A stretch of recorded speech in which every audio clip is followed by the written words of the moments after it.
안녕하세요. 민나의 애플파이 엄민나입니다.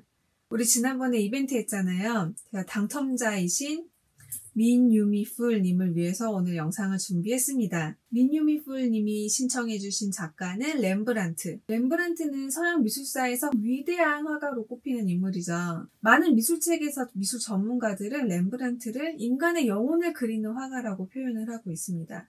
정말 극찬 중에 극찬이라고 할 수가 있는데 저도 물론 그 의견에 동의를 합니다만 제가 정말 더 렘브란트의 작품이 위대하다고 생각하는 이유, 제가 그리고 렘브란트를 좋아하는 그 이유는 바로 렘브란트가 자기 삶을 살아가는 그 자세 때문이에요. 그게 어떤 자세인지 한마디로 표현을 하자면 아모르 파티라고 표현을 할 수 있을 것 같아요. 아모르 파티. 이게 원래는 니체가 한 말이에요. 아모르 파티는 운명을 사랑하라는 말인데 그걸 잘 보여주는 대표적인 예가 저는 바로 렘브란트라고 생각하고 그런 아모르 파티를 보여주는 렘브란트의 작품을 오늘 바로 소개해 드리려고 해요. 우선 렘브란트는 자화상을 많이 남긴 화가로 유명한데요. 생전에 50여 점의 자화상을 남겼고 이 자화상을 들여다보면 렘브란트가 어떤 삶을 살았는가를 우리가 알 수 있습니다. 오늘은 위키피디아에서 쉽게 찾아볼 수 있는 렘브란트의 자화상들인데요. 일단 이 중에서 렘브란트의 20대 자화상부터 한번 나이 순으로 한번 감상을 해볼까요?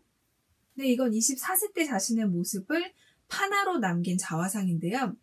여러분 보기에는 좀 어때 보이나요? 지금 뭔가 눈을 휘둥그레 이렇게 뜨고 있는 모습의 자화상인데 한번 자신감이라는 측면에서 한번 이 그림을 볼게요. 보셨을 때 아무리 뭐 그림의 문외한이라고 하더라도 이 그림을 봤을 때 이 사람이 자신감이 차 보인다, 아니 자신감이 좀 부족해 보인다 정도는 아마 판단하실 수 있을 것 같아요. 어떠세요? 이 사람은 최소한 자신감이 있거나 있어 보이는 그런 쪽에 훨씬 더 가깝죠. 저는 이렇게 눈을 휘둥그렇게 뜬 게 약간의 그 좀 허세끼를 좀 부리는 것처럼 보이더라고요. 이런 거 있잖아요. 허세를 부릴만 했던 게 렘브란트가 20대 때 완전히 잘 나갔었거든요. 렘브란트는 21살 때 이미 고향 네덜란드 레이던에서 자신의 친구와 함께 공방을 차려서 독립적으로 화가 활동을 시작했습니다. 이 그림을 그렸을 무렵부터는 네덜란드의 수도이자 북유럽 최대 항구 도시인 암스테르담에 스튜디오를 단독으로 차렸어요. 그리고 오픈한 지 얼마 안 돼서 벌써 초상 화가로 명성을 날려서 정말 부와 명예를 두 손에 가득 짊어졌던 그런 청년이었죠. 그래서 이 20대의 자화상을 보면은 정말 뭐 거칠 것도 두려울 것도 없고 생기와 패기가 아주 넘쳐 보입니다. 네, 이제 30대 가겠습니다. 우리 한번 34살 때의 자화상을 한번 볼까요? 아까보다 좀 많이 차분해졌죠. 표정에도 여유가 있어 보이고 옷도 좀 좋아 보여요. 명품 자켓 같습니다. 그리고 약간 이 전체적인 분위기가 젊은 CEO 아니면은 뭐 젊은 국회의원 같은 느낌으로 굉장히 위풍당당하게 자신의 모습을 그려 넣었어요. 실제로 34살의 렘브란트의 삶이 어땠느냐?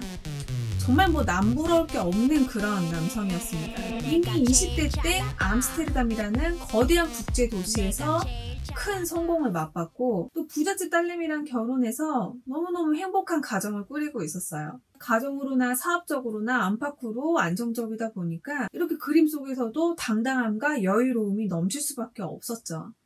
렘브란트는 어떤 40대를 보냈을까? 이제 40대로 넘어가 보겠습니다. 네, 46살 때의 자화상을 한번 볼까요? 보니까 어떤가요? 표정이 그렇게 밝아 보이지 않죠? 미간도 이렇게 좀 찌푸리고 있고 옷도 뭐 썩 좋아 보이지도 않아요. 이렇게 어깨 부분은 좀 해진 것처럼 보이기도 해요. 아무튼 뭔가 상태가 썩 그렇게 좋아 보이진 않습니다. 그렇다면은 하나 더 볼게요. 40대 때 3년 후인 49살 때 자화상을 보면은 겨우 3년 뒤인데 렘브란트가 완전히 폭삭 늙어 있죠. 이거 3년이 아니라 30년은 늙은 것처럼 보여요. 도대체 이 사이에 30대에서 40대로 넘어가는 그 사이에 렘브란트한테 과연 무슨 일이 일어났던 걸까요? 무슨 일이 일어났긴 일어났습니다. 렘브란트가 이미 36살이 되던 해인 1642년도에 사랑하는 아내인 사스키아가 사망을 하고 그 이후부터 자꾸 안 좋은 일들이 일어나면서 렘브란트의 인생이 좀 꼬이기 시작해요. 사업적인 부분에서 법정 소송에 휘말리면서 한동안 그림을 그리지 못했고 그렇게 잘 나가는 화가였는데 모아놓은 돈이 없었느냐? 없었어요. 왜냐면 렘브란트가 사실 버는 것보다 씀씀이가 훨씬 큰 좀 낭비벽이 있었거든요. 그래서 상황이 점점 악화돼 갔고 그 49살 자화상을 그린 다음 해 1656년도에 결국 렘브란트가 파산 신청을 합니다. 그러면서 집, 세간살이 그동안 모았던 수집품들이 모두 경매로 넘어가서 처분이 됐어요. 그때 그 빨간 딱지 붙이러 온 사람들이 들어와서 깜짝 놀랐대요. 집이 무슨 박물관인 줄 알고. 그 정도로 낭비벽이 굉장히 심했었다는 얘기죠. 정말 힘든 상황에서 가장 큰 힘이 되어주는 건 아마도 가족이라고 할 수 있는데 렘브란트는 정말 소중했던 가족들조차도 모두 다 렘브란트보다 먼저 세상을 떠났습니다. 아내 사스키아도 먼저 떠났고 아들 티투스도 먼저 떠났고 그리고 아내와 사별한 후에 또 새로운 사랑이었던 헤드리케도 먼저 떠났고 어머니도 렘브란트보다 먼저 떠나고 그러니까 렘브란트는 단숨에 성공을 맛봤고 최정상의 위치에서 자신이 누리고 있는 걸 모두 다 당연하게 누려오다가 소중한 것을 하나하나 잃어갔죠. 사랑하는 아내부터 시작해서 또 법정 분쟁에 휘말리면서 경제적인 여유도 이제 사라지게 되고 결국에는 이제 파산까지 가게 되는 정말 최정상에서 바닥까지 내려온 그런 화가였습니다. 그게 얼마나 비참하고 힘든 삶이었을까 저는 감히 짐작조차 할 수 없지만 그래도 정말 힘들었겠구나라는 마음은 공감이 간단 말이에요.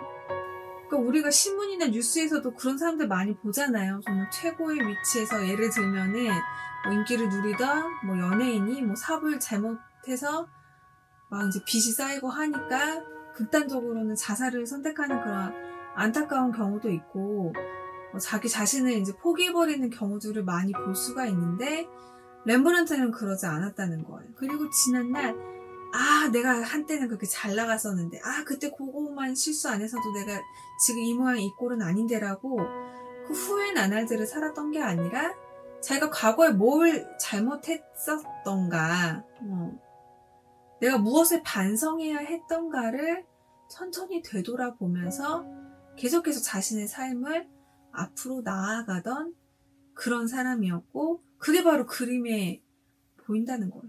자, 바로 그런 렘브란트의 삶의 자세를 확인할 수 있는 그림이 돌아온 탕아라는 작품입니다. 렘브란트의 말년 최고의 작품으로 꼽히는 걸작인데요. 돌아온 탕아는 예수님이 제자들에게 들려준 에피소드예요. 아버지의 재산을 탕진하고 돌아온 아들이 아버지한테 너무 죄송해서 허드렛 일이라도 시켜달라고 부탁을 합니다. 그런데 아버지는 오히려 죽은 줄만 알았던 아들이 다시 돌아왔다면서 잔치를 열어줘요.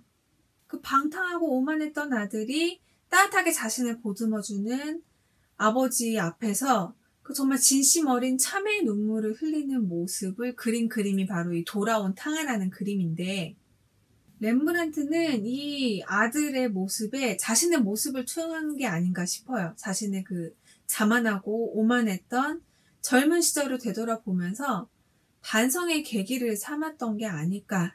저뿐만 아니라 렘브란트의 그림을 좀 봤다는 사람들은 모두 좀 이 의견에 일치를 하지 않나 싶습니다. 특히 신발 부분. 이 그림에서는 킬링 파트가 바로 이 신발 부분인 것 같아요. 한쪽은 낡아서 해지고 한쪽은 이제 벗겨져 있는 이 신발을 보면은 정말 가슴이 탁 뭉클해지는 게 감정이입을 딱 하게 되는. 렘브란트는 1669년 63세의 나이로 세상을 떠났습니다. 그때 남겼던 재산이라고는 낡은 옷 몇 벌이랑 화구가 전부였었다고 해요. 그리고 이 그림은 렘브란트가 사망하던 해에 그린 마지막 자화상 중 하나입니다. 렘브란트가 그런 인생의 위기를 겪은 이후에 다시는 렘브란트의 그 꿈만 같았던 황금기, 전성기는 돌아오지 않았습니다. 40대 이후에 렘브란트의 자화상에서는 그 20대 때, 30대 때 가지고 있던 위풍당당함, 자신감은 다시는 찾아볼 수 없었지만 대신에 초라한 자신의 모습을 있는 그대로 인정할 줄 알고 과오를 반성하고 과거에 발목에 잡혀있는 게 아니라 어쨌거나 과거는 과거일 뿐 훌훌 털어버리고 자신의 인생을 묵묵히 지켜내고 살아간 한 사람의 진솔한 인간이 남아있게 됐습니다.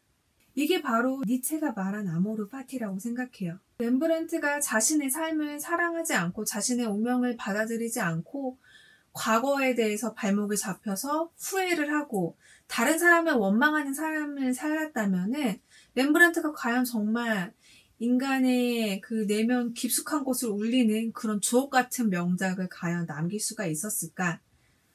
인간의 영혼을 그리는, 내면을 그리는 화가라는 그런 위대한 화가라는 타이틀을 결코 가질 수가 없었겠죠. 그래서 저는 렘브란트의 이런 아모르 파티적인 삶의 자세가 렘브란트를 정말 서양 회화의 최고의 화가의 경지로 이끈 것이 아닌가, 이렇게 강하게 확신하고 있습니다. 우리 모두 아모르 파티 하자고요. 네, 다음 시간에는 오늘에 이어서 렘브란트 이야기를 한 번 더 할게요. 렘브란트의 화풍이 도대체 어떻게 바뀌게 됐는지, 그리고 또 렘브란트의 러브 스토리에 대해서 이야기를 해보도록 하겠습니다. 네, 오늘 영상은 여기서 마무리 짓도록 할게요. 끝까지 시청해주셔서 감사드리고요. 저는 다음 영상에서 뵙도록 하겠습니다. 안녕.